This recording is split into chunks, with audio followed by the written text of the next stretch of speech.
Mother कि मेरी माँ मेरे साथ 8 मौकों पे झूठ बोला करती थी।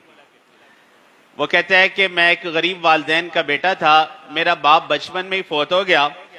हमारे घर में बहुत गुर्बत होती थी। माँ खाना बनाती थी और आधा खाना मेरी प्लेट में डाल देती, आधा खाना अपनी प्लेट में डालती। मैं जब खाना खा लेता तो खाना खाने के बाद माँ महसूस करती कि बेटे की भूख खत्म नहीं हुई, तो माँ अपने हिस्से का भी खाना मुझे दे देती। मैं अम्मी से कहता कि अम्मी आपको भी भूख लगी है, आप खा लीजिए।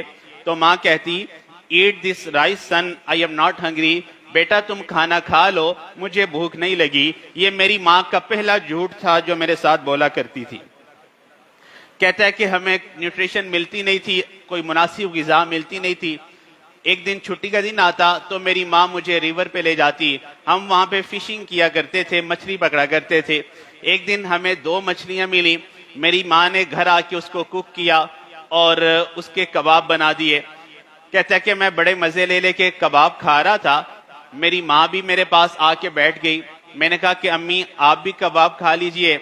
माँ ने कबाब की तरफ हाथ नहीं बढ़ाया, बल्कि जो कांटों के साथ गोश्त लगा था, माँ उसी गोश्त को साफ कर रही थी और कह रही थी कि बेटा नहीं तुम फिश खाओ, मुझे ये फिश अच्छी नहीं लगती।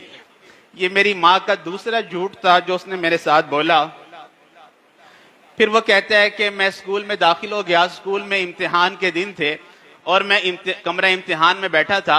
मेरी माँ बाहर मेरा इंतजार कर रही थी। सख्त गर्मियों का मौसम था, चिलचिलाती धूप थी और बाहर मेरी माँ पसीने में शराबूर थी और उसने मेरे लिए एक कोल्ड ड्रिंक का अरेंज किया हुआ था।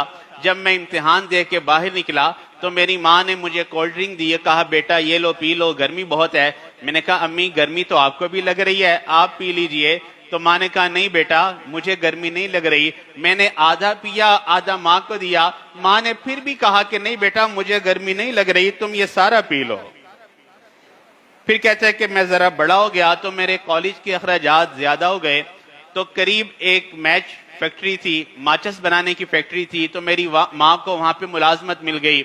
माँ वहां से माचिस घर ले आती और सारा दिन और सारी रात उसकी पैकिंग किया करती।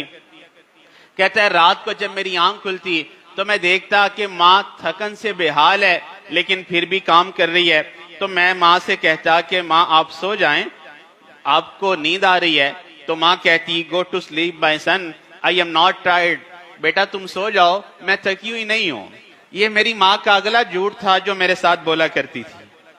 फिर कहता है कि मैंने आला तालीम के लिए यूनिवर्सिटी में दाखिला ले लिया और अमेरिका की एक यूनिवर्सिटी में मुझे दाखिला मिल गया। वहाँ पे मुझे स्कॉलरशिप भी मिल गई, मुझे मुलाजमत भी मिल गई और मैंने वहीं पे शादी भी कर ली।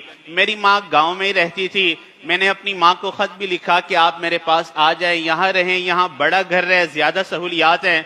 तो माँ ने कहा नहीं बेटा मुझे बड़े घर अच्छे नहीं लगते। ये मेरी माँ का अगला झूठ था जो उसने मेरे साथ बोला। फिर वो कहता है कि कई महीने गुजर गए, मेरी माँ का मेरे साथ कोई राब्ता नहीं हुआ। तो मैंने एक दिन फोन किया तो पता चला कि वालदा तो बीमार है और वो हॉस्पिटलाइज है। मैंने टिकट करवाया और मैं अपनी माँ से मिलने चला गया। माँ हॉस्पिटल में थी तो डॉक्टर ने मुझे बताया कि इसको कैंसर है और इसको बड़ी शदीद तकलीफ होती है और तकलीफ की वजह से ये चीखती चिल्लाती है। कहता है कि मैं बड़ा परेशान हुआ। मैं अपनी माँ के पास बैठा और ज़ारो कतार रो रहा था। मेरी माँ ने मुझे रोता देखा, कहा son don't cry, I am not ill. बेटा तुम रो नहीं, इसलिए कि मैं बीमार नहीं हूं, मुझे कोई तकलीफ महसूस नहीं हो रही। आप अंदाजा लगाइए कि ये माएँ वो होती हैं कि जो अपने ऊपर तमाम तकलीफ मसाइब बर्दाश्त कर लेती हैं लेकिन अपनी औलाद को कभी भी ये नहीं बावर करवाती हम तकलीफ में हैं। तो वालिदैन एक ऐसी नेमत है कि जिसका बदल दुनिया में कोई दूसरी चीज नहीं होती।